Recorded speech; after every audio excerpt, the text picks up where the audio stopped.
Donc le big data pour nous, qu'est-ce que c'est? Je pense qu'aujourd'hui on a une explosion des volumes de données qui est considérable.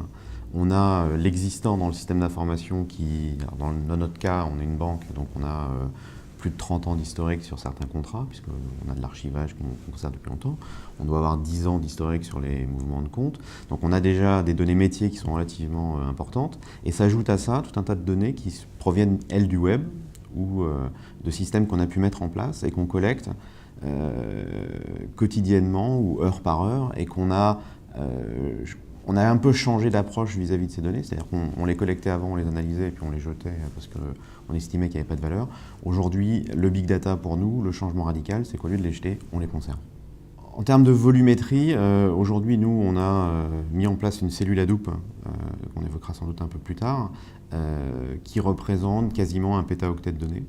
Enfin, un pétaoctet de capacité, il n'est pas encore rempli, mais on a des systèmes qui le remplissent assez rapidement. On a notamment un système de monitoring de nos infrastructures qui remonte des métriques très techniques, mais aussi des métriques métiers. Ce système-là remonte 2 millions de métriques par minute et représente à peu près 500 à 1 Tera de données, enfin 500 gigas à 1 Tera de données par jour. Donc c'est quelque chose qui est assez conséquent en termes de volumétrie. En termes de typologie de données, on a un peu de tout. On a des données qui sont issues de notre système d'information historique sur le mainframe, donc qui sont des enregistrements conformes à des copies COBOL, enfin des choses que la génération Y ne veut pas comprendre parce qu'ils n'ont pas connu. On a des données qui sont complètement non structurées, qui proviennent de logs web, qui proviennent du mail, qui peuvent provenir de réseaux sociaux, Twitter, etc. Et puis on a des données qui sont des données intermédiaires produites par des traitements qui sont faits sur ces données de base et qui viennent s'ajouter à ces données-là. Donc un spectre très très large de typologies de données. La création de valeur aujourd'hui, on est au tout début parce qu'il y a eu un travail de persuasion des gens que la donnée avait de la valeur. Donc c'était important de la conserver pour essayer plus tard d'en tirer de la valeur. Et la deuxième phase aujourd'hui, c'est d'accompagner les différents métiers pour leur montrer comment, voilà, on va pouvoir tirer de la valeur de ces données qu'on a stockées. Alors en termes de création de valeur aujourd'hui, les périmètres sur lesquels on a le plus de succès sont ceux de la lutte anti-blanchiment, sur lesquels on a des obligations réglementaires de mise en œuvre, mais sur lesquels on est capable de répondre à la demande de notre autorité de tutelle avec des délais qui sont beaucoup plus courts et donc quelque part une réactivité au changement du contexte réglementaire qui est beaucoup plus facile qu'avant. Donc ça c'est déjà un gain parce qu'avant c'était des projets qui avaient tendance à durer relativement longtemps parce que les volumes qu'on nous demandait d'analyser étaient conséquents. En termes de valeur que l'on va créer dans les mois à venir, je pense que là où on aura le plus de gains, c'est dans la capacité à avoir un regard sur des logs web, par exemple, donc sur du trafic sur nos sites internet, qui est mis en parallèle de détention de produits bancaires. Donc l'exemple tout bête, c'est la mise en place d'une nouvelle page sur le site web. On se dit qu'elle est destinée à des gens qui ne sont pas détenteurs de ce produit-là et donc c'est vers ces gens-là qu'on veut effectivement s'adresser. Aujourd'hui, la façon dont on regarde l'efficacité de ce genre de mise en avant, c'est de regarder le nombre de hits sur les pages. Donc ça, c'est une première étape. Mais le fait d'avoir au même endroit disponible des données issues du système d'information bancaire et ces données issues du web, on va être capable de faire une analyse de ces logs web avec des données bancaires issues du SI, ce qu'on n'était absolument pas capable de faire avant parce qu'on était dans deux mondes complètement différents et l'approche en silo ne permettait pas de résoudre ces problèmes-là. Donc voilà quelques exemples sur lesquels on va créer de la valeur, mais je suis sûr qu'il y en aura beaucoup plus dans les mois à venir et qu'on ne connaît pas encore.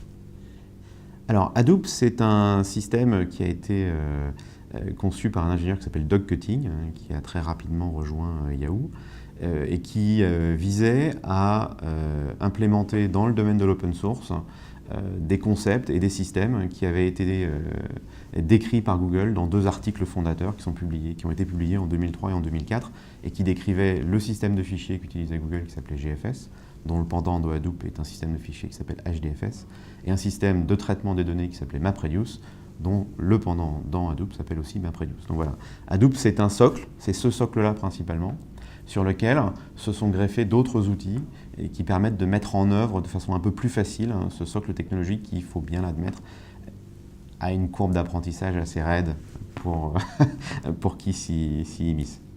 On avait deux optiques. La première, c'était de dire on va aller prendre un besoin métier et on va lui proposer de rechanger la façon de le gérer et on va prendre Hadoop pour ça. Ça n'a pas marché. Donc ça n'a pas marché parce que ça semblait être un besoin purement technologique et donc les métiers en face n'étaient pas réceptifs. C'est-à-dire qu'ils ne voyaient pas le gain qu'ils pourraient avoir. Donc on a changé notre fusil d'épaule et on s'est dit, puisque effectivement il y a une dimension très technologique, on va avoir une approche technologique de la mise en œuvre de la solution. On a mis en place une solution Hadoop de façon très transverse, en se disant elle ne sera pas pour un silo marketing ou pour un silo assurance, elle sera transverse dans l'entreprise. Et une fois qu'on avait mis en place ce socle Hadoop dans l'entreprise, on s'est intéressé à l'interfacer avec l'existant technologique de là où étaient les différentes données des différents métiers. Et une fois qu'on avait ces connecteurs qui ont été mis en place, on est retourné voir les métiers en leur disant voilà, si demain vous voulez faire une expérimentation, on peut la faire ensemble. Le chemin est vraiment très très court, les données sont quasiment disponibles là où on peut les manipuler, et vous allez voir, vous allez avoir un gain rapide.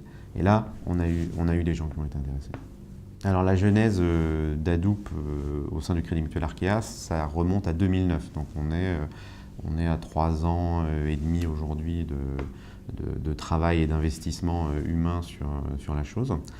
Sur les projets comme la lutte anti-blanchiment et la conformité à Tracfin, c'est des choses qu'on a lancées il y a 6 mois et qui sont aujourd'hui en passage en production. Donc c'est des choses qui sont allées assez vite.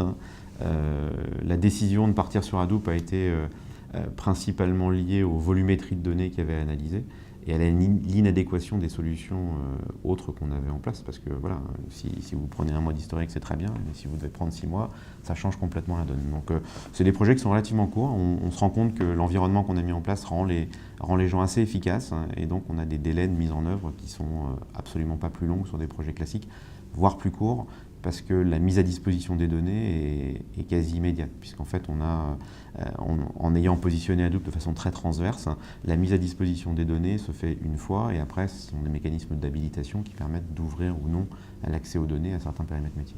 L'enveloppe financière, alors on a eu une approche build, hein, parce que le positionnement d'Hadoop pour nous est très important et c'était pas quelque chose qu'on voulait, positionner en silo, je l'ai dit, on voulait vraiment que ce soit très transverse, et deux, on voulait qu'on ait une réelle maîtrise interne pour être capable d'accompagner les projets.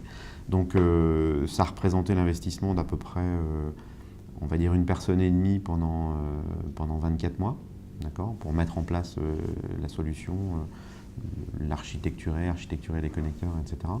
Et aujourd'hui, on est en train de construire un centre d'expertise qui a pour vocation d'accompagner les projets internes. Donc en termes humains, c'est quelques personnes, moins d'une dizaine, qui aujourd'hui se spécialisent sur Hadoop, donc affûtent un peu leur arsenal pour être capable d'aller tacler des problématiques métiers diverses. Et en termes d'investissement matériel, c'est un cluster, donc j'ai dit, qui fait à peu près 800 téraoctets, donc ça représente 100 et quelques machines. C'est un investissement qui est inférieur aux millions d'euros.